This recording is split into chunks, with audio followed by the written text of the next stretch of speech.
In the Age of Empathy, another recent book, the primatologist Frans de Waal calls for, quote, a complete reassessment of our assumptions about human nature to account for the new and not so new research that underscores the primacy of human connection. Which brings me to the second part of what is the 5-part story my colleagues and I tell about the roots, the consequences, and the solutions to our present crisis of connection. The story that begins with this fundamental reassessment of who we are as humans, our inherently relational nature, and then which goes on to address what has led to this current crisis of connection. And here the focus turns to the conflict between our capacity for and need for connection and the modern culture that we have collectively created, namely the ideologies, beliefs, and values that stand in the way of our finding the connections that we want and need most to thrive. And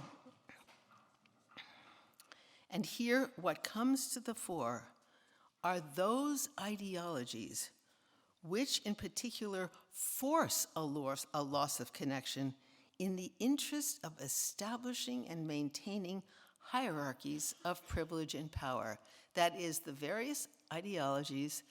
that render some human beings, and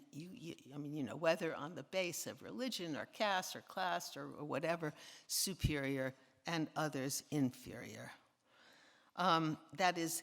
those ideologies and hierarchies whose very existence and stability rests on those on top not feeling empathy with those on the bottom, and those on the bottom not having a voice that would have to be listened to or taken seriously. Structures of injustice and oppression thus depend for their continuation on a constriction of empathy and on circumscribing love, so that as the Indian novelist Arundhati Roy observes in her brilliant novel, The God of Small Things, the love laws, by which she means the laws that lay down who can be loved and how much, become a mainstay of a patriarchal order, because love, a force of nature, has the power to uproot patriarchy by crossing its binaries and unsettling its hierarchies. Love poses